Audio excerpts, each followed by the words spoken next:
निर्वाचन जेते जेते पाखी आसुची प्रार्थी मानक प्रचार सेते सेते प्रखर हेबारे लागिची।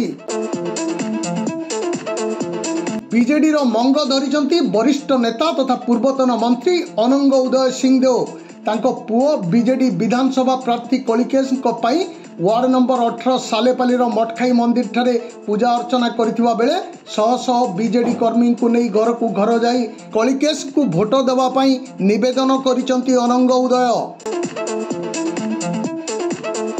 तांको सह बलांगीर पौर परिषद अध्यक्षा श्रीमती लिका साहू, काउंसिलर गंगा चांद, कार्यकारी सभापति अशोक महांती, संजीव नाथ एवं शह शह बीजेडी नेता कर्मकर्ता सामिल थिले।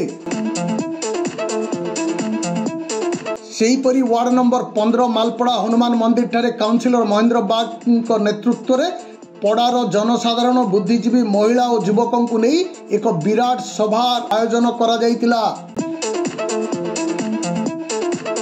एही सभारे अनंग उदय सिंहदेव, पौर अध्यक्षा लिका साहू, महिला बीजेडी सभापति दमयंती बाग, प्रद्युत मिश्र, भगवान बगर्ती, प्रभास पाणिग्राही, सागरिका गुरु प्रमुख जोगदी, विधायक प्रार्थी कलिकेश नारायण सिंहदेव और सांसद प्रार्थी सुरेंद्र सिंह भोई विजय पाई समवेत जनता को अनुरोध करिसंती।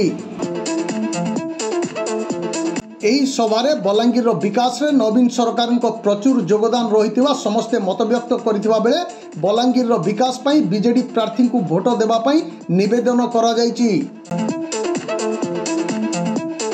नंबर 15 रे जनसाधारण सहित शह शह महिला, युवक, बीजेडी कर्मी योगदान करथिले।